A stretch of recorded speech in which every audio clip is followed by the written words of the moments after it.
Today I've got my most special guest of all, my wife, Berphy Hughes. I'm honored to have my wife support me in this mission and us build this thing together. And we hope that you learn more about our story today and what we're all about. So, baby, thank you for being on the show on the podcast today. And let's just dive right in. Let's tell our listeners a little bit about yourself. How did you grow up, and how were sports a big part of your early life? Okay, well, I was born in Mexico. I moved to Guadalajara City, where all my family lives now, when I was, I don't recall, like 6-7 years old. Yeah, like 6 or 7, when finally my parents got divorced. My parents were separate, like way before, but finally it was like over. We moved to Guadalajara, where my uncle was living with his family. So where were you at before Guadalajara? We were in San Miguel de Allende, Guanajuato. And Beautiful. before that, we were like bouncing. Well, we were in San Miguel, but after I think what things started to get not very good between my parents, we were in Mazatlan as well. Right. So when finally my mom decided, but we have an awesome childhood in San Miguel de Allende. Like it's a very, very small town. Now, in these days, it's very popular. But back then it wasn't. So we used to have like art classes, like right up on the mountain next to the waterfall, like things like that, beautiful. That is. And then things started to get, crazy. And my mom got a job in Guadalajara. So she was working for this, for me, it's the biggest soccer team in Mexico, but there's Go like Chivas! Go Chivas, yes. But there's another one that people claim to be the most popular Mexican soccer team, with this like the America.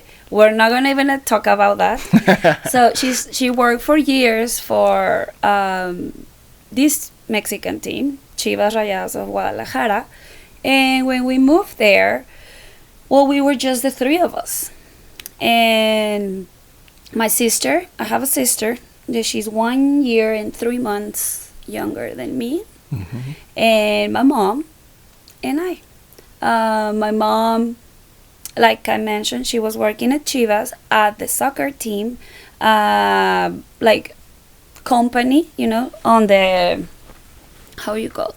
Like the office, like the corporation. Yeah. Gotcha. And the soccer team, they also had like a club. We were there just playing sports and hanging out with them. Because you like to be together, right? Yeah, exactly. Right. And well, like I said, we went through all the sports, and then one day, the synchronized swimming team, they went to the Olympics, they went to the Olympics. I don't recall which ones. But I believe that it was Atlanta in 1994 here in the States, I think. It was the first time that I believe, if I'm not wrong, that the Mexican team qualified to the finals on the Olympics. That's awesome. It was like a big deal in Mexico. The whole country. The whole country, because that sport is, it's not soccer in Mexico, or right. It's not baseball, or it's a very unique sport, or football here in the States. It's like, who knows synchronized swimming? And back then it was way worse. So it was a very, very huge deal. And I remember that my mom told my sister and I, the synchronized swimming team is gonna come to the club and make up like a presentation of the routine that they perform on the Olympics. So my sister and I, we were always, thanks to the club, we always had like very cool stuff going on there, like we always have like VIP stuff, because the members that we will belong to the Chivas club, we have like that kind of things, right. like famous artists, famous sports, and whatever. So we had that, and we were excited, but we didn't know what we're expecting. Right. So anyways, they set the benches, surrounding the pool, and like I said, people, I mean, it was a big deal. So people started to get there, and I remember that my mom, like, saved some spots, like front seats for my sister and course. And then they started coming, and I can't even explain to you since they just stood up, like, at the edge of the pool, all of the swimmers, and they were looking so beautiful with their handmade swimsuits, Right. and their perfect hair, and there it was something that got my attention that I can explain. Since that moment until they jump in the water and everything exploded to me, I was just like something clicked in my head, in my, me, I'm like, that fell in and love. is that. Yeah. So I saw it and I was like, it really exploded my brain. Yeah. I was like, I need to try that. And I saw sometime on my swimming lessons that they had synchronized swimming at the club, but I never paid attention because they were always in the pool. The synchronized swimmers at the Chivas Club, they was always in the pool. Right. Like doing this, and if they were not in the pool, they were like running and doing this, and I never pay attention to them, but I knew they were a team. That Chivas had a team, and a very good one.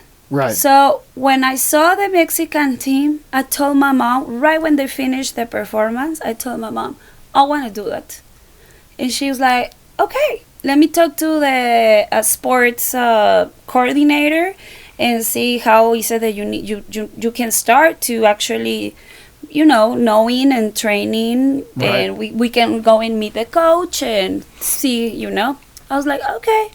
I told her, I want to play that, I want to do that sport, but I want to be like them.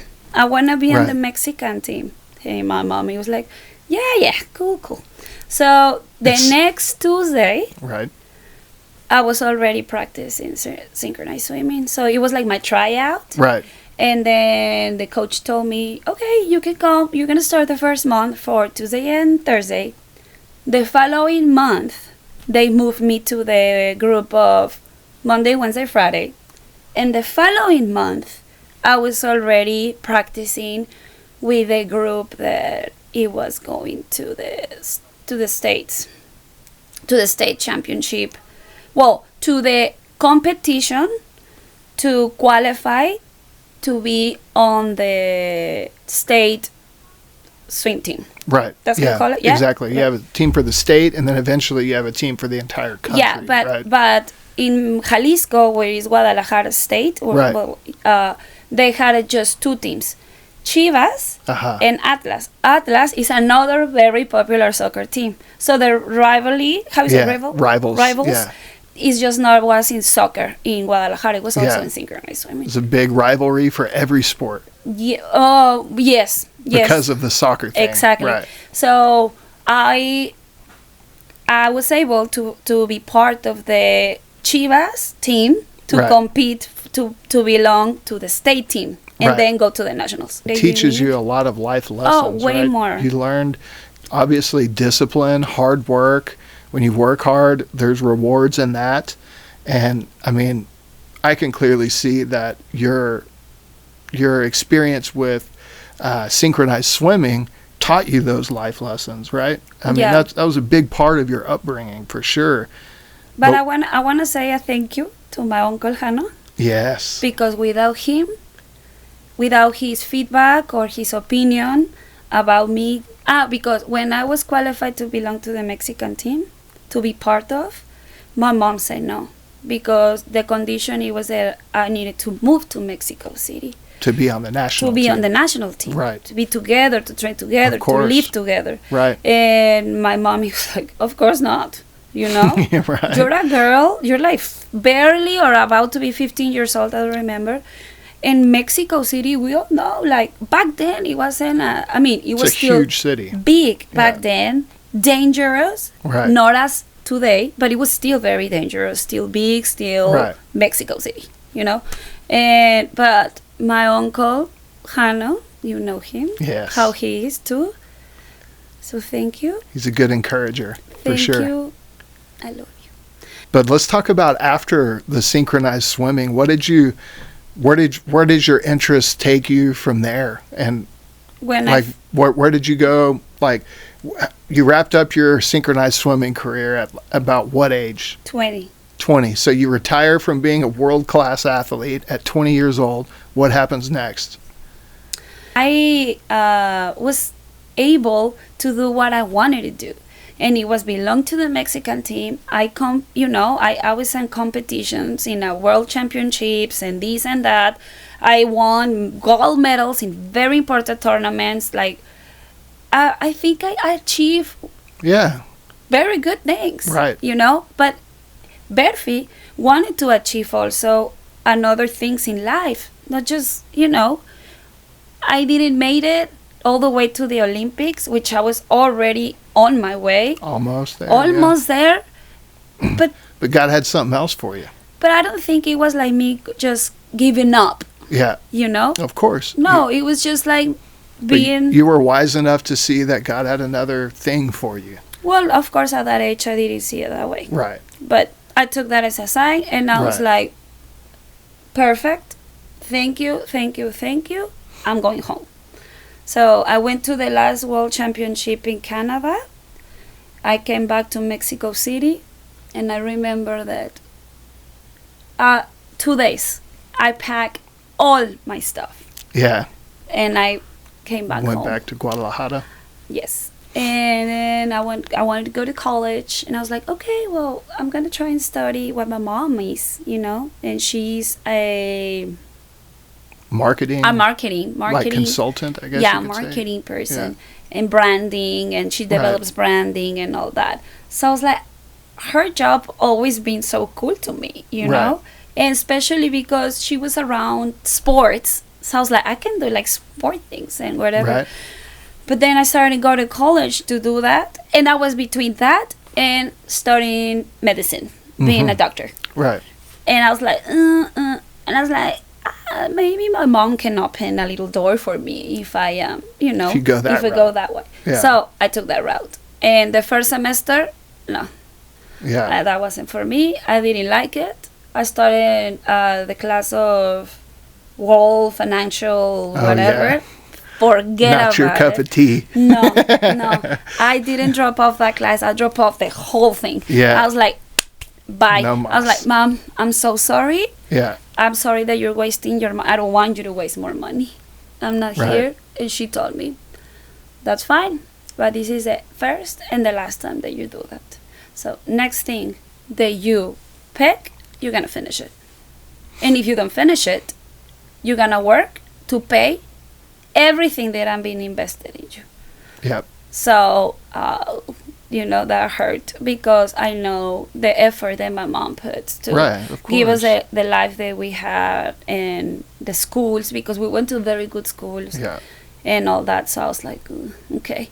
And I decided to go and start looking on doctor in Universidad Autónoma de Guadalajara. That's where I studied. And when I was there getting some stuff done for getting in medicine, the doctor, it happened that at the office, it was a doctor there, Dr. Rojas. Dr. Rojas is a dad of one of my friends that I went to school with. So Dr. Rojas saw me, and he was like, hi, Berphy. And I'm like, hi, Dr. Rojas, how are you? Good to see you. What are you doing here? And I'm like, I'm interested in getting medicine, and I want to, I'm about to enroll. And he was like, well, when you finish, why you don't come to my office, and I can talk to you about it. And I was like, okay. So I finished, and I went to his office, and he told me, well, guess what? I just got how you say when they promoted to be the director for physical therapy. That's where it all started, huh? Yeah. And he was like, I think you will be great in there. I know you since you're a little girl. Yeah. I know, your life and your whatever, and I think you will be a great. And what do you think? Do you think he was right? Do you think you're really good at that? No, but I was like, honestly, I was like, he told me, well, if you choose to go, I'm gonna tell you this, that I offer you to start in physical therapy, and you take all the basics like anatomy, physiology, pharmacology, all the same like credits that you take in the beginning for physical therapy than medicine. Yes. In the next semester, or if in the first semester, you're gonna start seeing a little bit of what it is to be a physical therapist. If you don't like it, I make happen to transfer to medicine. Right. And you just keep going. But give it a shot.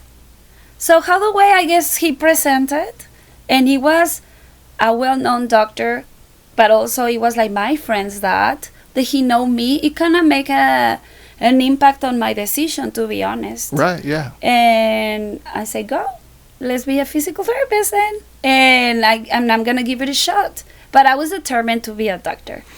And well, I think a lot of families are glad that you went the physical therapy route, because how many years did you practice in Mexico, physical therapy? 7. 7 years. So, and you've helped families, all kinds of families. Yes. Obviously, that's a very great illustration. The work that you chose, it reflects your heart for people, right? That is a gift, I guess you could say, that you have, right? Is the heart for people piece. Yes. So let's talk about, so that's kind of your life through Mexico, right? But then when did you come to the United States? I came to the United States in 2014, just for a few months. And the reason I came, it was because they did a fraud on my social security number. Yes. And my social security number, it was... You got your permanent residency, you got a social security number, and then the fraud happened, right? Well, no.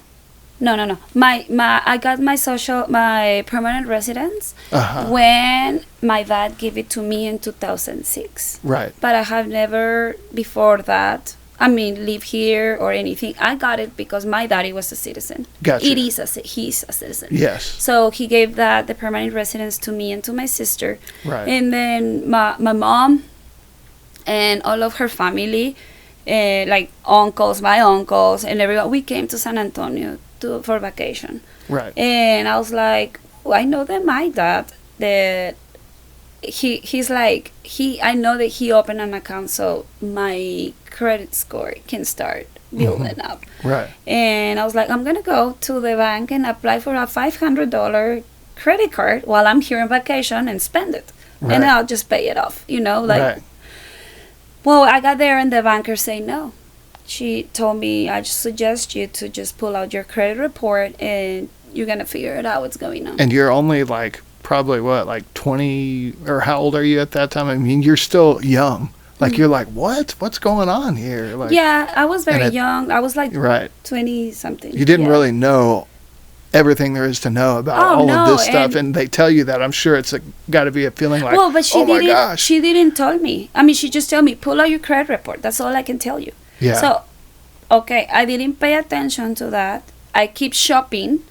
I went back to Mexico and living my life, and in some point, but months after, I was like, I need to check that credit report. And sure enough, when I start printing or checking everything, it was like thousands and thousands and thousands of dollars with 40 credit cards. Do you remember? It was a lot, yeah. 40 credit cards, checks, Yeah. Paying checks, paying another cards, low start. I mean, crazy. Home Depot, here, there. It's a gut-wrenching discovery. That's when you see something and you're like, oh my gosh. Yes. Yeah. So I was like, okay, And then at the beginning, I was like, okay. And that was in 2014? I was in 2014. Right. And so that's really what motivated you. You're like, I got to go. Something inside of my, or of me, tell me that I am, me, I'm the person that I just like, I need to do things right. Right. I can just, like, that's my name, you know? Like, I need to fix it. So I asked for help. I started doing some research for attorneys, and the attorney just, told me, you had a big fraud and you need to fix it because somebody needs to pay it, and that's you. And if you don't live here but you come, which you do for vacations, it's very likely that one day, because the government knows that you have problem now with IRS and you basically own the government, they're gonna stop you and they're gonna put you in jail, or they're gonna make you do something to pay for it. Right. So I was like, oh man, okay. He told me, if you move, it's gonna be easier because you can work, you're gonna get paid in dollars, and then you're gonna be paying in dollars. Right. It was not a way that I was gonna be able to do it living in Mexico and dealing with that situation, because you also need to go to court, you need to be in touch with your attorney, like back in, like, things that you do. Let's talk about from that point now, right? Like, so where were you at really whenever you met this studly looking thing across the table from you here? Yes, you are. When I met you, I was better on that part. Right. I was still fixing the fraud thing. Yes. And I was just like, I didn't want it to, and I told you, I didn't want a partner. I didn't want to meet anybody. I was stuck in San Antonio, basically. Right. So I could finally finish what I started with the credit cards and everything, because I was getting closer, but it wasn't done yet. Right. So I was stuck in here. I was very sad because I wanted to be in Guadalajara so bad. I had my dream job. I built my patients. Right. Treatment, and I had you had a well-established life there in Guadalajara. I had everything, and you were just starting over here in the States, so and it makes sense. You want to just go back to what, your comfort zone, right? Yeah, and I was actually doing very well as a physical therapist. Starting to get like a lot of action on on my treatments, and people starting to talk like, I go with this one, like recommending me, and doctors wanted to work with me, and me working in a very good 2 centers too. I used to work in Teletón, which is a very well rehab center known in Mexico for special kids. Special need kids.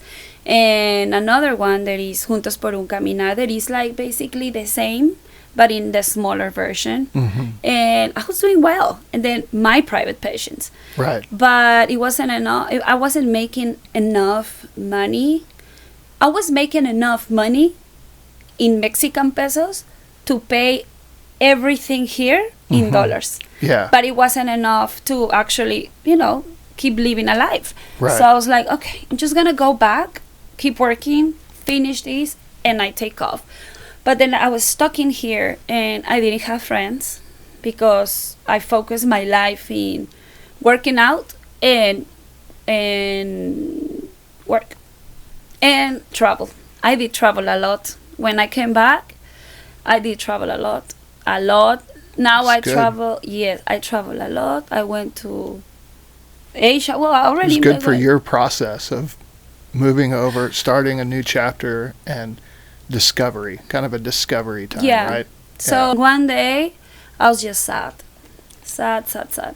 And Gabby, my roommate, my friend, like my soul sister too, Yes. she told me, Berphy, you should probably go and change your profile and Tinder and just say like, look, I'm not interested on nothing, I just want to make new friends. I want to start building like a circle here, a social circle here in San Antonio, and I just want to meet new friends. And that's where it started. That's right. And then it's your turn. Well, tell our listeners Mm-hmm. about yourself. How do you grow up?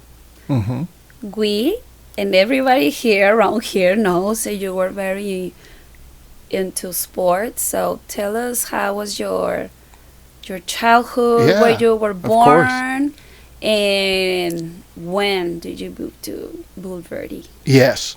I was born in San Angelo, Texas, 1986, and it's a great community. Everybody knows their neighbor, and really, heart for people kind of community. Our Be Golden idea, it lives strong there. So it's a great place to live. My mom was from West Texas, from the Midland, Odessa area, and my dad was from San Antonio area. So that's kind of midway point in between, and that's where they met, in San Angelo. My mom was going to school there, and my dad was working there. So they met there, and then we moved to Bulverde. Whenever I was 7 years old, I started second grade at Bill Brown Elementary. It was a brand new school at that time, and now our oldest son, Hudson, and Eli will be going there next year too. So that's cool. Yeah, exactly. So grew up in Bulverde, and like you said, I was quite focused on the sports and being an athlete, and that was like, I was obsessed with it. I was in high school, I was the 3-sport letterman, football and basketball. I was captains on those teams, and then ran track too, just kind of for fun, to be with my friends and compete, and really enjoyed sports. But can I interrupt you a little bit? Because we're going to have people, for example, in Mexico, that are going to listen to us. Right. So I know now how is it the system, the education, and the sports by season and all that works. But the people down there, we don't have that. So when you say that you were the 3 sports letterman, what do you mean with that? So well, first of all, where did you play sports? It was a school, or it was so I played for the high school team. Okay. The school system in the States is very different than Mexico. The public school system is very good here. So we don't have a lot of private school and private clubs. We do have those things, but in my day, I graduated high school in 2004. So like in that era, it was all about, you play for your school, and it still is. I mean, everybody wants to play for their school. And so I did, but the seasons, there's only so much time in 1 year. So there's a fall season. That's whenever we play American football. Okay. And then in the winter time, that's when we have a basketball season. So you have to, and then there's also soccer during that season, or football. Right.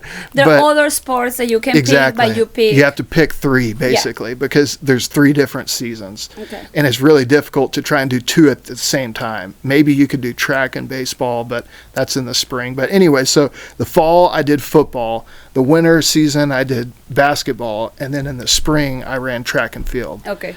So. And that's the school, like a that's full the school year. Then it's summer break, and then you start all over again in the fall. So. Okay. So I did that. I loved playing all the sports and loved all of the life lessons that sports taught me. I went to Smithson Valley High School, and Coach Hill and his whole team are just phenomenal. They teach their kids things that you carry with you that your entire life. How to work hard, how to do the right thing, even when no one's looking.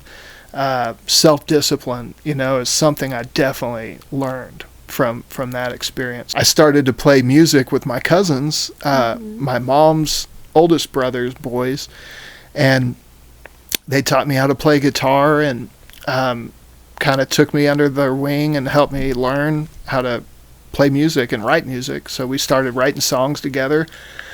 And then we teamed up with my cousins on my dad's side of the family. My dad's sister, her two boys, they played bass guitar and drums, and they're really good. So we kind of got together and we met in the middle in San Angelo, Texas. That's where I went to college, because it was a good middle point for all of us. And we had a good run. We played a lot of shows. We recorded some great music that's still on Spotify and iTunes today. And we played some shows with some pretty big names, and we had a really good run. It was a lot of fun. And that sounds like a lot of fun. It was. And at the same time, I was studying business at Angelo State University. By God's grace, I got a good job, and I worked for Academy Sports and Outdoors at their corporate office in Houston area.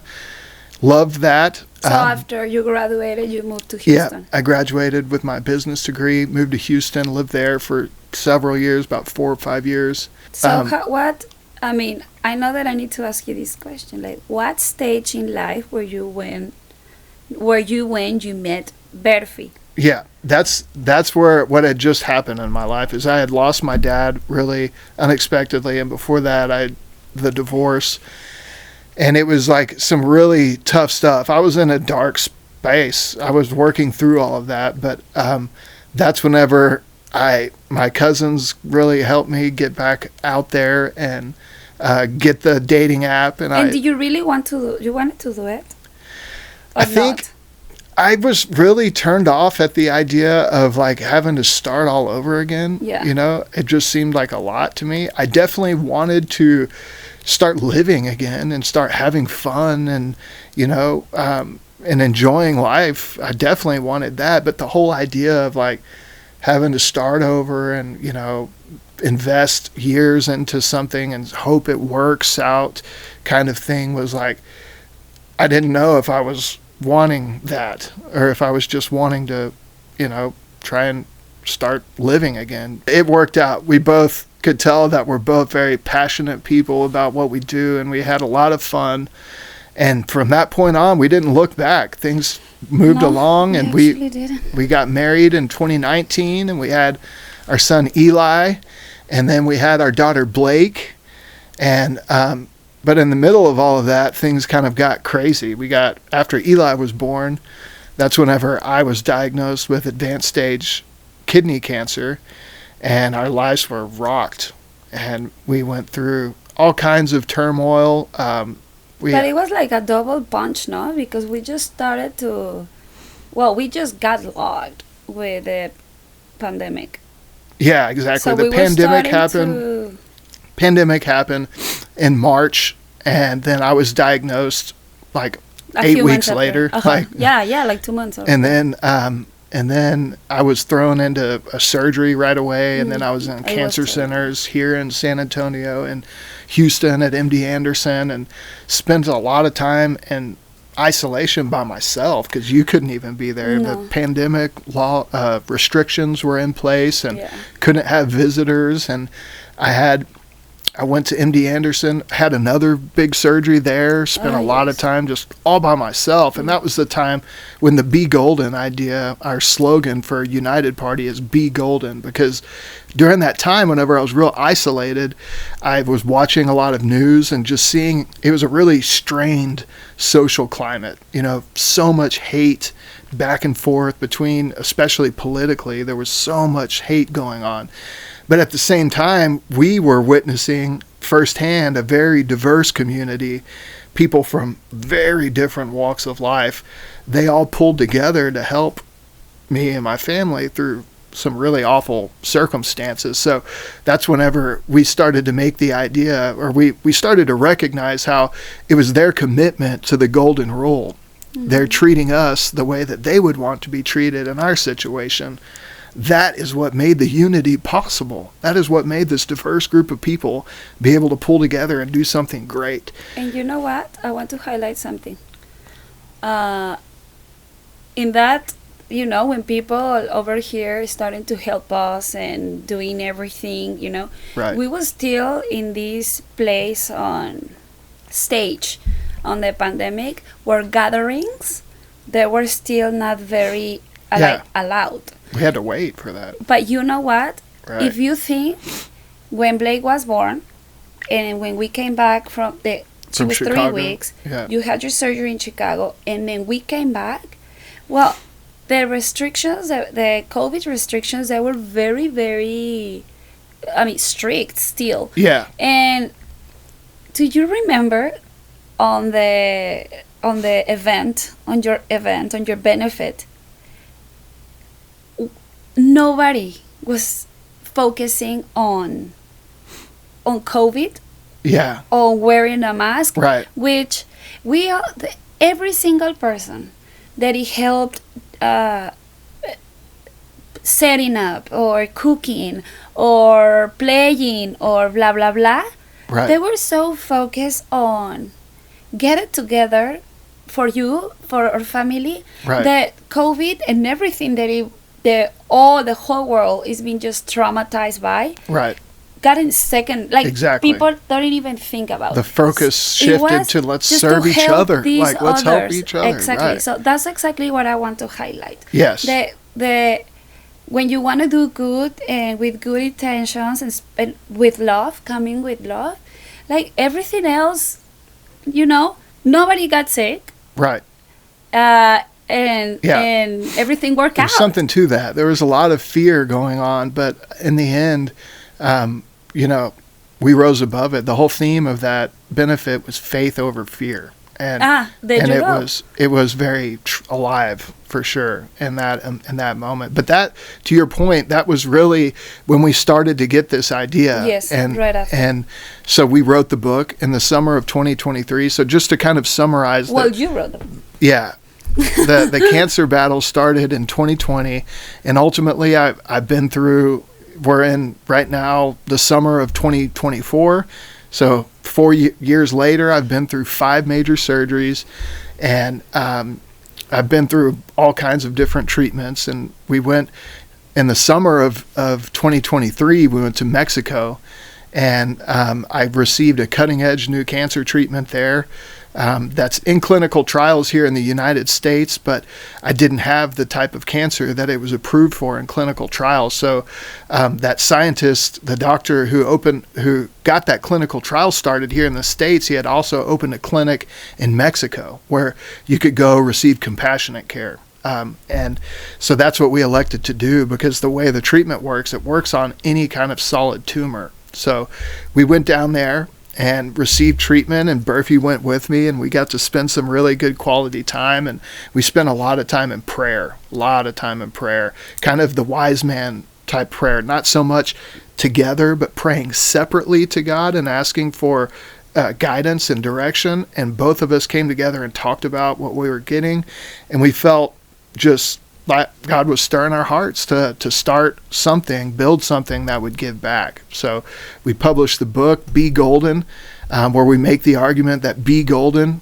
committing to the golden rule, is a path to unity for our country, for a very divided country, and for everyone, not just really us here in the United States, but anywhere really. It's a path to unity. So that's where it really all started. And then we started really thinking about American culture, our what's going on here, and not just North America, our friends up in Canada, but in Mexico, North America, mm-hmm. but also Central America, South America, just culture in general. Like there's some healing that needs to take place there.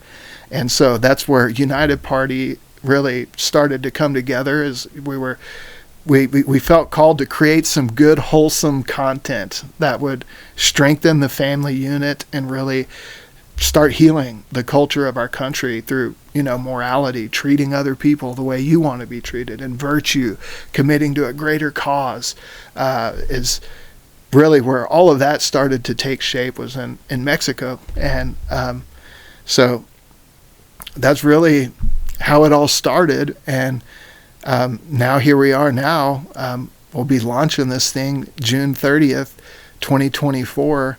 And we're hoping that everyone listening will help us in reaching our goal to get to 100,000 members, because that's really where we need to be if we want to be able to grow to a level where we're creating enough content to really effectively start breathing morality and virtue and those type of things back into American culture.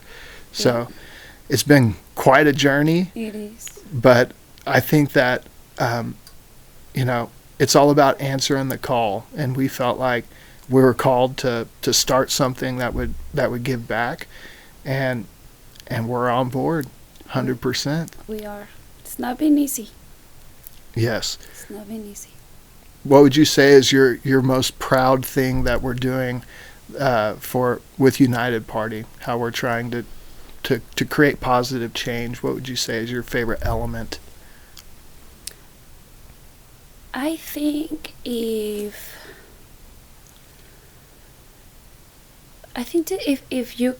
we can just get at least one person to understand that treating others the way you want to get treated, with love. I can see in this world now that even you don't treat yourself right. But it's so awesome when you treat another person or you do something nice to other person. It's not how the way that makes you feel, but it does. Believing or not in God, if you're having a very bad day and someone just decide to smile at you, that is just like a little light, a little something bright on your dark day. So now imagine if you can be just kind with your words, kind with your actions, and I just feel like it's just awesome when you can give. Yes. We want to provide the members tools. Yes. So they can feel better with themselves, to have more peace. Mm-hmm. Inner freedom. Yeah. I need a lot of work on that. Berphy needs a lot of work on that. And I always trying to find sources where I can learn and get little like hooks, to be better, of course, to do better to others, and inspiration, right? For that, for treating others. Yeah. With love and respect. And I just feel like if it is very simple to have a peaceful life. Right. And it's love and respect. Right. I think and empathy. Personal growth is really... Yeah, but it needs to start with you. Exactly. I agree with you. I think that's one of my favorite parts of what we're doing. We're really providing a path to unity through personal growth. Yes. By creating content that is empowering our members to live with wellness of their mind and of their physical body too, and then of the spirit. Of course. That is all-encompassing wellness. And I think once we start there with the individual, then the family unit starts to get strong, and then the community starts to get stronger, and it just is a ripple effect. Like when you throw a pebble in the water, it ripples out. That's kind of the grassroots type approach we're taking with this thing, and I believe it's going to do good things for the culture of America. So that's what we're all about. And we should have another episode sometime soon, I guess, to give everybody updates on where we are. But until then, let's be golden. Yeah. Thank you, baby. Thank you. Thank you for tuning in to the United Creed podcast. We are a 501c3 nonprofit that provides funding for cancer patients to receive cutting-edge treatments that aren't currently covered by health insurance, while also fostering inner wellness through Freedom Prayer Ministry. I would like to invite you to go to theunitedcreed.com and donate $20 a month to our cause. That's just 65 cents a day, which isn't much, but your donation is literally an answer to thousands of prayers. Take my story, for example. My community rallied around me and raised money so that I could receive immunosine dendritic cell treatments, which isn't currently covered by health insurance. I'm happy to report that I'm in good health and enjoying excellent quality of life. And this treatment wouldn't have been possible for me without the compassion of my community. So this is what inspired my wife and I to form The United Creed. Our goal is to inspire 50,000 people to subscribe to giving $20 a month to our cause. That would raise enough money to cover 100% of immunosine dendritic cell treatments and travel for over 100 cancer patients every single year. So please go to theunitedcreed.com and click the donate button today. Together, we can bring unity and perseverance for the cancer community. I know it because I've witnessed it. So thank you, and God bless.